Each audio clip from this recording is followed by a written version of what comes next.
새벽 4시. 또 잠에서 깨셨죠? 옆에 남편 있는데도 너무 외로워서 숨이 막혀요. 자식한테 전화하고 싶은데 폰 들었다 놨다 하세요. 괜히 전화하면 귀찮아 할까봐. 바쁜데 내가 뭐라고 전화해. 그렇게 하루가 시작돼요. 아침 먹고 설거지하고 TV 보다가 창밖 보다가 또 저녁이 와요. 하루가 지나가는 게 아니라 내가 사라지는 것 같아요. 이렇게 살려고 나이 먹은 건 아닌데. 그 말 속으로 몇 번이나 했죠? 친구들은 하나둘 연락 끊기고 자식들은 명절에나 보고 남편과는 하루 종일 말 한마디 안 해요. 젊을 땐 몰랐어요. 바빠서요. 이젠 시간만 많은데 채울 게 없어요. 그래서 오늘 말씀드리려고 합니다. 나이 들어서도 멋지게, 재미있게, 행복하게 사는 사람들. 그들에게는 공통점이 있었어요. 딱 3가지. 그 3가지만 있으면 노후는 지옥이 아니라 천국이 됩니다. 오늘 제가 드릴 이야기는 이겁니다.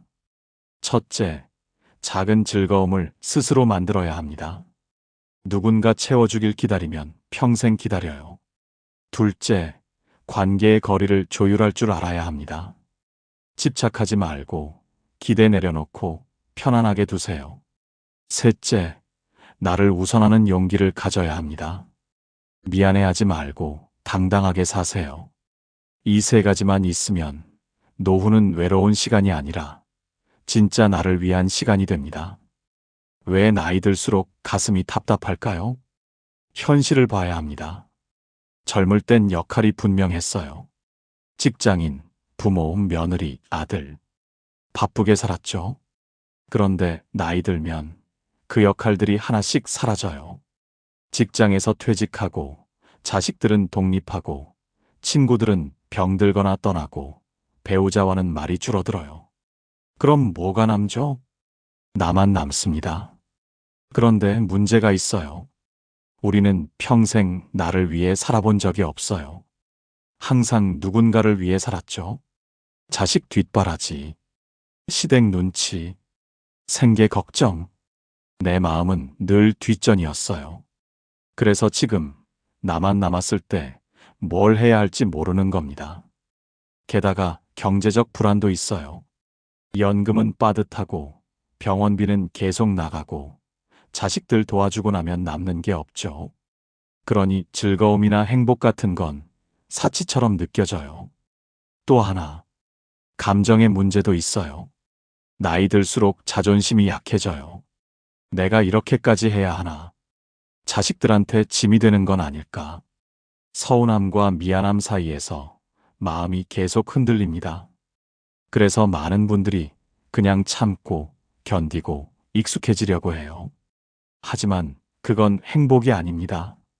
그건 포기예요. 박순옥 씨는 남편과 단둘이 삽니다. 자식 셋은 모두 결혼해서 각자 살아요. 처음엔 괜찮았어요. 이제 우리 둘만의 시간이네 했죠. 그런데 6개월이 지나니 말이 없어졌어요. 아침 먹고, TV 보고, 저녁 먹고, 하루가 그렇게 흘러갔어요. 자식들 전화도 뜸했어요. 한 달에 한 번? 그것도 안 할 때가 더 많았죠. 박순옥 씨는 점점 우울해졌습니다. 내가 이렇게 쓸모없는 사람이었나? 그러다 어느 날 동네 복지관에서 수채화 강좌 전단지를 받았어요. 처음엔 어색했어요. 그림이라니. 나 같은 사람이? 그래도 그냥 한번 가봤습니다. 그게 시작이었어요. 일주일에 2번 그림을 그리러 가면서 새로운 친구들을 만났고 수업 끝나고 차 한잔하는 시간이 생겼어요. 박순옥 씨는 말합니다. 자식들이 날 행복하게 해주는 줄 알았어요. 근데 아니더라고요. 내가 나를 행복하게 해야 하는 거였어요. 최윤호 씨는 형제가 5입니다. 평생 큰형 노릇하느라 고생했어요. 명절마다 집에 모이고 동생들 경조사 챙기고 돈 빌려달라면 빌려주고. 그런데 나이 들고 보니 자꾸 섭섭한 일만 생기더래요. 동생들은 연락도 잘 안 하고 빌려간 돈 갚을 생각도 없고 자기들만 바쁘다고 하소연만 해요. 최윤호 씨는 속이 상했습니다. 내가 형이라고 이렇게 무시당해야 하나. 그러다 아내가 말했어요. 여보, 우리 이제 우리끼리만 살아요. 형제들한테 기대하지 말고. 처음엔 섭섭했지만 생각해보니 맞는 말이었어요. 그 후로 명절도 작게 보내고 형제들 연락도 부담 안 갖고 받고 바빠서 못 간다고 하면 그냥 넘어가요. 최윤호 씨는 말합니다. 관계도 정리가 필요하더라고요. 다 챙기려고 하면 내가 지쳐요. 이젠 편한 사람하고만 만나요. 이경자 씨는 평생 착한 사람이었어요. 남편 뒷바라지, 시부모 모시기, 자식 키우기, 손주 돌보기, 늘 괜찮아, 괜찮아 하며 살았죠. 그런데 어느 날 딸이 물었답니다. 엄마는 뭐 하고 싶은 거 없어요? 이경자 씨는 멈칫했어요. 나는 뭘 하고 싶지?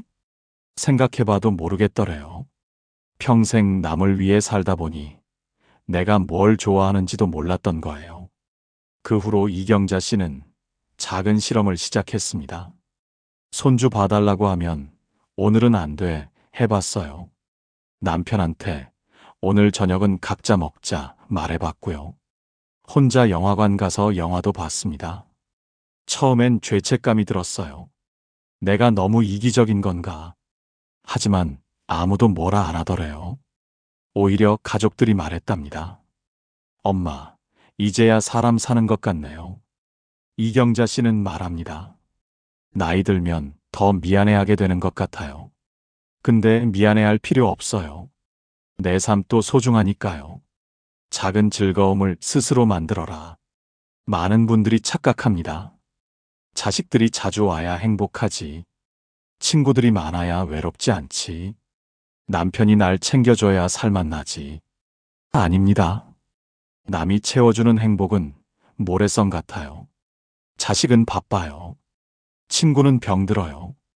배우자는 변해요. 그럼 어떻게 해야 할까요? 내가 나를 즐겁게 만들어야 합니다. 거창한 거 아니에요. 작은 것부터 시작하면 돼요.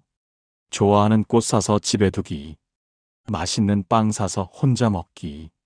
좋아하는 음악 들으며 산책하기. 동네 도서관 가서 책 빌려보기. 이게 무슨 즐거움이야? 하실 수 있어요. 하지만 이런 작은 것들이 쌓이면 하루가 달라집니다. 자식들은 당신을 사랑하지만 당신의 하루를 책임질 순 없어요. 그들도 자기 일로 바쁘니까요. 체력도 없고 시간도 얼마 안 남았어요. 이제 나를 위해 써야 해요. 이번 주에 단 하나, 나만을 위한 시간을 만드세요. 30분이면 충분합니다. 카페에서 혼자 차 마시기, 공원에서 벤치에 앉아 있기, 혼자 영화 보기, 뭐든 좋아요. 처음엔 어색할 거예요. 하지만 한 번, 두 번 하다 보면 익숙해집니다. 그게 바로 나로 사는 연습이에요. 관계의 거리를 조율하라. 우울한 노후의 가장 큰 원인. 기대와 현실의 괴리입니다. 자식이 이 정도는 해줄 줄 알았는데, 친구가 나한테 먼저 연락할 줄 알았는데, 남편이 나이 들면 달라질 줄 알았는데, 기대가 높으면 실망도 큽니다. 그래서 필요한 게 뭐냐면 기대치 조절이에요. 자식은 바쁜 게 정상이에요. 친구는 연락 안 하는 게 이상한 게 아니에요. 배우자는 원래 말이 없을 수도 있어요. 그렇게 받아들이면 오히려 작은 것에 감사하게 돼요. 자식이 한 달에 한 번이라도 전화하면 고마운 거고, 친구가 안부 물으면 감사한 거고, 배우자가 밥 같이 먹어주는 것만으로도 감사한 거예요. 기대가 높으면 서운함이 쌓여요. 서운함은 관계를 망쳐요. 기대를 낮추면 실망이 줄고 감사가 늘어납니다. 그리고 하나 더. 거리를 조절하세요. 너무 가까우면 부딪히고 너무 멀면 외로워요. 그 중간 지점을 찾아야 해요. 자식이랑 너무 가까우면 간섭한다는 소리 듣고 서로 상처받아요. 친구랑 너무 자주 만나면 서로 부담스러워져요. 형제 간에도 마찬가지예요. 너무 챙기면 이용당하는 것 같고, 안 챙기면 미안하고.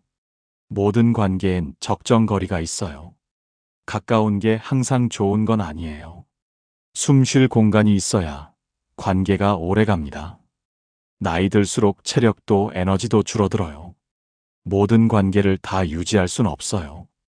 선택과 집중이 필요합니다. 오늘부터 당연한 것을 고마운 것으로 바꿔 생각하세요. 자식이 전화했으면 겨우 이것밖에가 아니라 전화해줘서 고맙다고 말하세요. 그리고 이번 달부터 만나면 피곤한 사람과는 거리를 두세요. 죄책감 가질 필요 없어요. 대신 만나면 편한 사람과 시간을 더 보내세요. 일주일에 한 번 통화가 편하면 그렇게 하고, 한 달에 한 번 만남이 편하면 그렇게 하고, 명절만 보는 게 편하면 그것도 괜찮아요. 나를 우선하는 용기를 가져라. 평생 남을 배려하며 살았잖아요. 이제 나를 배려할 때입니다. 그럼 이기적인 거 아니에요? 아닙니다. 나를 챙기는 건 이기적인 게 아니라 당연한 겁니다. 자식 돌봐달라고 하면 오늘은 안 돼 라고 말해도 돼요. 친구가 돈 빌려달라고 하면 없어 라고 해도 돼요. 남편이 밥 차려달라고 하면 오늘은 각자 먹자 고 해도 돼요. 처음엔 어색할 거예요. 죄책감도 들고 미안하기도 하고. 하지만 그게 익숙해지면 인생이 달라집니다. 내가 나를 위해 선택할 수 있는 사람이 된 거예요. 더 이상 누군가의 엄마, 며느리, 아내로만 사는 게 아니라 나로 사는 겁니다. 자기 희생이 미덕이라고 배웠지만 그건 젊을 때 얘기예요. 나이 들어서까지 희생하면 몸도 마음도 망가져요. 체력도 없고 경제적 여유도 없고 시간도 얼마 안 남았어요. 이제 나를 위해 써야 해요. 오늘부터 하루에 한 번 싫어 라고 말해보세요. 부탁받았을 때 하기 싫으면 오늘은 힘들어 라고 말하세요. 그게 용기의 시작입니다. 전화 받기 전 3초 생각하세요. 지금 이 사람이랑 통화하고 싶은가? 아니면 나중에 받아도 돼요. 만남 약속 전 하루 여유를 두세요. 즉답하지 말고 일정 확인하고 연락할게 하세요. 그 시간 동안 진짜 만나고 싶은지 생각하세요. 부탁받으면 생각해 볼게 라고 하세요. 바로 응 하지 마세요. 할 수 있는지 하고 싶은지 먼저 판단하세요. 노후가 힘든 이유, 마음을 다루는 법을 몰라서예요. 서운하면 어떻게 해야 하죠? 외로우면 어떻게 하죠? 후회되면 어떻게 하죠? 먼저 감정을 인정하세요. 나 지금 서운하구나. 나 지금 외롭구나. 나 지금 후회되는구나. 그렇게 말하는 것만으로도 마음이 조금 가벼워져요. 그 다음, 혼자만의 시간을 가지세요. 산책하면서 생각 정리하고, 일기 쓰면서 감정 풀고, 좋아하는 음악 들으면서 위로받으세요. 마지막으로 스스로에게 말하세요. 나 잘하고 있어. 나 충분히 노력했어. 이제 나도 쉴 자격 있어. 모든 관계를 다 지킬 필요 없어요. 특히 이런 관계는 놓으세요. 만나면 기운 빠지는 사람, 나한테만 요구하는 사람, 나를 무시하거나 함부로 대하는 사람. 놓는다는 건 완전히 끊는 게 아니에요. 거리를 두는 겁니다. 연락을 줄이고 만남을 줄이고 기대를 내려놓으세요. 그럼 마음이 편해집니다. 스스로에게 이렇게 말해보세요. 나는 더 이상 누군가를 위해 참지 않는다. 나는 내 마음이 편한 삶을 선택한다. 나는 나이 들어서도 행복할 자격이 있다. 이 문장을 아침마다 한 번씩 읽으세요. 처음엔 어색해도 점점 마음에 새겨집니다. 나이 든다는 건 잃어가는 과정 같지만 사실은 찾아가는 과정입니다. 잃는 것도 많아요. 젊음, 건강, 역할, 관계. 하지만 찾는 것도 있어요. 진짜 나, 내 마음, 내 평온. 젊을 땐 몰랐어요. 바빠서, 정신없어서. 이제 조용해졌으니 드디어 나를 볼 수 있는 거예요. 그러니 이제 누가 뭐라고 하든, 세상이 어떻게 변하든 나를 지키세요. 나를 즐겁게 하고, 나를 편하게 하고, 나를 당당하게 하세요. 그게 노후를 멋지게 사는 방법입니다.